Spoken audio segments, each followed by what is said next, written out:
की। जो मनुष्य आपका चरणों का दर्शन कर लेता है, चरण कमल का दर्शन कर लेता है, वो मनुष्य मृत्यु की प्रवाह से सदा के लिए, उसकी प्रवाह मैंने समझते हैं गति, अभी जो ये चल रहा है ये वचन की प्रवाह है, नदी की एक प्रवाह होती, समय की एक प्रवाह होता है, मनुष्य के जीवन का भी एक सुख दुख रूपी प्रवाह होता है। सुख उस किनारे, दुख इस किनारा, जीवन एक नदी है, कभी सुख दुख एक साथ नहीं होती, कभी दुख है कभी सुख है, चलते रहती हैं। जीवन भी एक प्रवाह है और जीवन की प्रवाह में जो श्री कृष्ण के चरण कमल का दर्शन कर लेता है, कुंती ने कहा ये केवल होता है स्मरण से, चिंतन से, मनन से, आपकी भजन के नृत्य करने से आपके चरण कमल की प्राप्ति करते हैं। वो लोग जीवन रूपी प्रवाह से मृत्यु को पार कर जाते हैं। अगर जीवन एक नदी है, नदी को पार करना है तो मृत्यु जो बार बार होती है, बार बार मृत्यु होती है मनुष्य का। ऐसे तो सूक्ष्म में बताया गया कि मनुष्य की मृत्यु कब होती है, तब एक बार ऐसा हुआ, ये जो 5 पति वाली द्रौपदी जी थे, इनमें ऐसा संबंध था कि जब एक पति के साथ एक कमरे में निभृत कोठरी में बैठे तो कोई दूसरा वहां नहीं जाएगा। अगर वो जाए तो उसको मृत्यु दोष दिया जा सकता है या 14 साल की उसको सजा दिया जा सकता है। कोई भी कारण युधिष्ठिर और कौन द्रौपदी रहने के पास में एक बार कोई भी कारण से अर्जुन वहां पहुंचे। अर्जुन को 12 वर्ष तक सजा मिला जंगल की, 12 वर्ष। उसी समय भगवान की इन्होंने नवकुंजर रूप देखा, कृष्ण के एक रूप जो आप लोग शायद इधर जानते कि नहीं। भगवान कृष्ण ने एक बार ऐसे 9 पशुओं का रूप लिया था, 9 पशु एक साथ, जो जगन्नाथ की मंदिर में एक मात्रा में मिलती हैं, क्योंकि एक अंश में उन्होंने वो रूप धारण किया था। पीठ बैल का था, एक हाथी का हाथ था, दूसरा घोड़े का हाथ था, एक मनुष्य का था, एक व्याघ्र का था, मनुष्य गाय जैसे थे, पूंछ सर्प जैसे था और मुंह जो था वो मोर जैसे। तो इसको नवकुंजर रूप कहा जाता है। क्या रूप? नवकुंजर रूप। बोल सांचे दरबार की। तो जो व्यक्ति भगवान के चरण कमल पर आकृष्ट हो जाता है, उसकी चित्त, उसकी मन, उसकी वृत्ति, उसके कर्म, तो कुंती कहते हैं प्रभु उसका फिर एक बार इस दुनिया के जन्म में प्रभाव में आना नहीं पड़ता। बोल सांचे दरबार की। समय संक्षेप और कहते हुए चले। एक बार किसी ने कहा कि आज पितर पक्ष में पितर लोग ज्यादा स्वप्न देते हैं, समय आता है। तो एक बार किसी की कहानी है, किसी के यहाँ स्वप्न आया कि उसके ताऊ जी जो ऊपर जाने के बाद बहुत तकलीफ में है, दुख मिल रहा है। अभी भी कुछ दिन पहले हमारे एक मित्र अकस्मात मृत्यु को प्राप्त हुआ था, तब उसने कंटैक्ट किया, होता है इंट्यूशन कह सकते हैं साइंस के अनुसार, और मुझे बताया कि मैं बहुत दुखी हूं। मैंने पूछा उससे कि ऐसा क्यों किया तुमने, ऐसे गलत स्टेप? वे कहा क्या करें, समय की चाल था, मृत्यु तो सबको आती है। लेकिन उसने ये बताया कि मैं सुखी नहीं हूं। तो मैंने कहा तुम सुखी कैसे हो सकते? अभी 1 महीना पहले की बात है, जन्माष्टमी के दिन की बात है। तो मैंने कहा तुम सुखी कैसे हो? तो कहा तुम्हारे कैसेट सुनता था आज से बहुत दिन पहले, जब वो आता है कान में तो मुझे सुख प्राप्ति होती है। ये मेरा उसका बात है, अपना अनुभव कहता हूँ। उमा कहूँ मैं अनुभव अपना, सत हरि भजन बाकी सब सपना। जीवन में जितने भी हम देखते हैं सब स्वप्न है।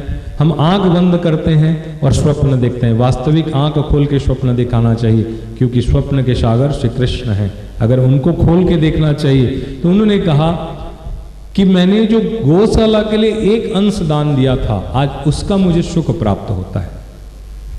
कभी भी दिया होगा कहीं भी। और जब जो भजन तुमसे सुनते थे तुम्हारे कैसेट लेके, तो उसमें आज मुझे शांति प्रदान हो रही। तो ध्यान करें, एक मृत्यु आत्मा इस दुनिया में कंटैक्ट करके कहता है कि हरि भजन, सत हरि भजन बाकी सब सपना। तब इसके ताऊ जब चले गए थे तो उन्होंने कहा कि तो समस्या हो गई कि ताऊ का वो हुआ है और हम लोग कैसे करें।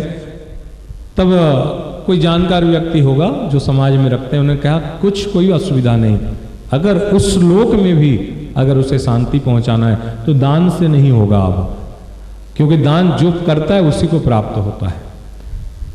निमित्त दान अलग है। अब क्या करना है, तो उन्होंने क्या अखंड कीर्तन करवाया। क्या करवाया? अखंड कीर्तन। जब अखंड कीर्तन हुए तब कुछ देर के बाद रात में सोया होगा, उसे स्वप्न आई कि हाँ तुम्हारे ये प्रचेष्टा से मुझे सुख की प्राप्ति हो रही है। अभी कौन सी पक्ष चल रहा है? पितृपक्ष। 15 दिन का पक्ष उनका होता है, हमारे पक्ष उनके 1 दिन और 1 रात होती है। मैंने कहा था राधाष्टमी के अनुसार। और पितरों के पक्ष में हम लोग जब पितर बोलते हैं तो पितर का समझ लीजिए, ये कहते हैं कि हमारे पितर माने माँ बाप दादा चाचा ताऊ परिवार, लेकिन ये पितरों के लोक के अधिवासी बनते हैं, ये पितर नहीं है। पितरों के लोक जाते हैं लोग, पितर बनते हैं, लेकिन उसके बाद जो कर्म कांड होता है जैसा जिसका प्रभाव, फिर उसको ऐसा नहीं कि 10-100 साल पहले वाले जो पितर चले गए अभी पितृलोक में बैठे हैं, ऐसा बात नहीं है। हम लोग पितृलोक का सम्मान करें। और दाओ जेहेतु हम लोग दुर्गा का आह्वान करने वाले हैं, मातृशक्ति को उपासक हैं, जय माता दी ग्रुप है, तो हर शक्ति में पितर रहते हैं, भगवान माँ भगवती रहती हैं, तो आखिर पितरों में भगवती क्यों नहीं? हमारी अज्ञानता है। आज जो देवी को हम लोग पूजा कर रहे हैं, आवाहन कर रहे हैं, या उनकी कुछ चर्चा सुनने के लिए आए हुए हैं, तो उनका कैसे आविर्भाव हुआ? ये कौन है? ये पितरों की माता है। कौन है? पितरों की शक्ति है, जिनका नाम है स्वधा। अभी कुछ दिन पहले हम लोग गंगा घाट गए थे तर्पण करने के लिए। ब्राह्मण अपना पूजा करवा रहा है, गो ब्राह्मण हिताय च, ब्राह्मण को पूजन प्रणाम कि कहा जाता है कि जो ब्रह्म तत्व रहता है, जानकार व कोई व्यक्ति बैठा है उसके बारे में बोल रहा हो और बीच में टोकना भी ब्रह्म हत्या होता है, ज्ञान को टोकना। तो इसलिए और इसको देवी भागवत में भी कहा है, याज्ञवल्क्य ऋषि अपने गुरु को जब वो स्तुति करते रहे, गुरु के साथ साथ उन्होंने भी स्तुति किया, और स्तुति करने के कारण गुरु का मंत्र खंडित हो जाने के कारण याज्ञवल्क्य को श्राप मिला। फिर उन्होंने देवी महासरस्वती को प्रणाम किया, और याज्ञवल्क्य सरस्वती स्तोत्र एक है, उसको देवी भागवत में जगह मिला। कर्तव्य से हम लोग को समझना चाहिए कि हम लोग सही जा रहे हैं कि नहीं जा रहे हैं। अगर समय मिला तो 2-3 घंटा में बढ़िया इसका डिस्क्रिप्शन हो सकता है। सबसे पहले सुनिए, जब पितरों का लोक में जाके भी हरि चिंतन करने के बाद सुख और शांति मिलती है, तो ध्यान रखें हम लोग पितरों को तिरस्कृत करते हैं या जो अवॉइड करते हैं देख के सब समान, हम लोग भी कभी किसी का पितर ही है, आ कभी मनुष्य रूप पाए। आज के 100 साल 500 साल 10 साल पहले हम लोग का जन्म नहीं हुआ था, तो हम लोग तो ध्यान रखें, कीर्तन कोई करे आपकी जनरेशन में तो सुख मिलते। पितरों का 3 जनरेशन होता है, वैसे तो 7। अब अभी हम लोग दादा के पापा के नाम लें तो कौन कौन हाथ उठाओ, क्या नाम है जो जानता है? हमारे प्रपितामह कहते हैं, पुत्र हो तो जनरेशन चलाता है, वंश चलाता है। जिसके वंश जो चला रहे हो, अपने दादाजी का नाम लो। दादा का पापा, पहले पिताजी, उसके बाद वाह, और बस।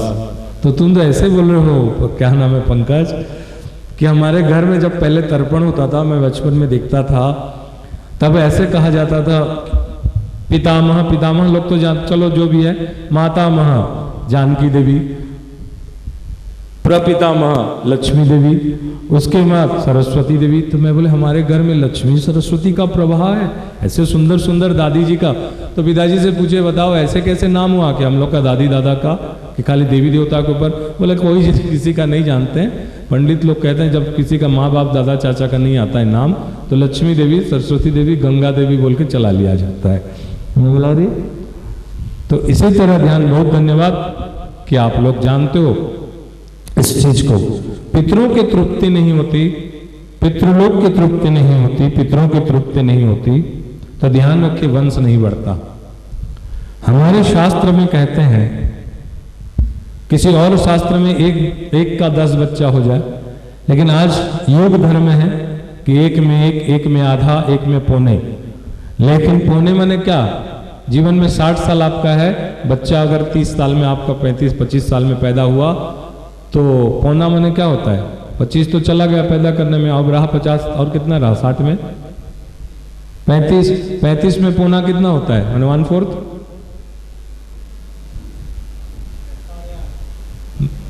चलो तो 25 में पैदा करके शादी के बाद 8.5 साल मैक्सिमम समझो, वही आपका पुत्र है 8.5 साल तक, पौना पुत्र 1/4। जब रहे नहीं तो फिर फायदा क्या, जिस चीज है नहीं, आज हमारे वो नहीं है तो उस नहीं को हम लोग अब कहां लेके जा सकते हैं, है नहीं।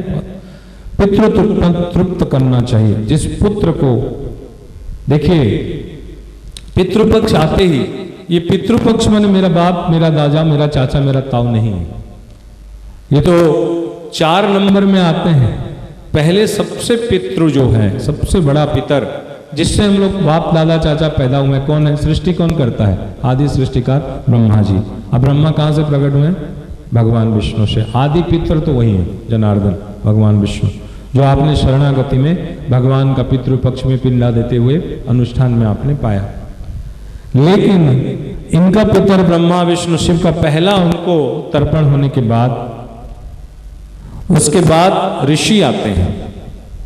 ऋषियों को किया जाता है, सप्तर्षि हो, ये हो, वो हो, आखिर में व्यास देव को पानी दिया जाता है, व्यास देव जी को। और व्यास देव को इसलिए दिया जाता है कि व्यास पुत्र कौन है, व्यास देव के पुत्र हैं सुदामा जी, जोर से, सुखदेव। अच्छा, अब व्यास के ओरिजिनल पुत्र कौन थे, सुखदेव जी थे ना। वो तो सुख मुनि के हम पेट में पक्षी घुसा 100 साल के बाद निकला, और जिसको सत्यवती उनकी पत्नी जो थी, क्या नाम था, मत्स्यगंधा, वो शादी के शांतनु से, शांतनु की पुत्र पहले से थे जिसका नाम था भीष्म, भीष्म पितामह ने, खाली भीष्म। तो भीष्म जी जो थे ये किसके पुत्र, शांतनु। और पहली पत्नी जो थी कौन, शांतनु की मां सत्यवती। सत्यवती के किसके हस्बैंड है उनके, पराशर ऋषि, और पराशर पुत्र व्यास देव। तो व्यास और कौन, भीष्म, भाई भाई हुए। भीष्म ने अखंड प्रतिज्ञा किया कि मैं शादी नहीं करूंगा, तो वंश चलेगा कैसे। तो सनातन में जब भीष्म को कहा जाता है, इसलिए एक तर्पण भीष्म के नाम से होते हैं। पहले इसमें भीष्म तर्पण आते हैं, तर्पण किया जाता है। इसमें से हम लोग, ये कली का प्रभाव है। ब्राह्मणों ने संध्या छोड़ा, 4 चीज को छोड़ने के बाद ये कली प्रविष्ट किया है। 4 चीज हम लोग का कली में छूट रहे हैं, उसमें पितृ भी है। पितृ तो 15 दिन का है, लेकिन हमने संध्या भी छोड़ दिया, और संध्या इत्यादि को छोड़ने के कारण हम लोग का कली में कलमश, क्योंकि ये हो नहीं पाएगा, तब ने सब ने देखा कि नहीं होने के कारण भी कली में ये सब कैसे हो सकता है, तो केवल कृष्ण कीर्तन से। कीर्तनश्च देव कृष्ण, कृष्ण कीर्तन करें तो पितृपक्ष पितृलोक वो भी, इसलिए कहते नृत्यंती देवाः, देवता नृत्य करते हैं। नृत्यंती पितराः, जिसके घर में कृष्ण भक्त हो जाए उसके पितर अपने लोक में नृत्य करते हैं। क्या करते हैं, और जब मनुष्य दुखी होता है तो नृत्य तो नहीं करेगा, कब नृत्य करेगा, खड़ा हो जेपी, नाचो नाचो, ये कोई नाच बिना ताल बिना सुर। अब मत, आप ऑर्डर मान रहे हैं, आप नाचता कब है, जब मन नाचता है। मन माइंड को डायरेक्ट करता है, और माइंड कहता है शरीर को कि अब तू हाथ पैर हिला। नाच का कोई तरीका थोड़ी है, आदमी हाथ पैर हिलाता है, दिस इज डांस। तो ध्यान रखें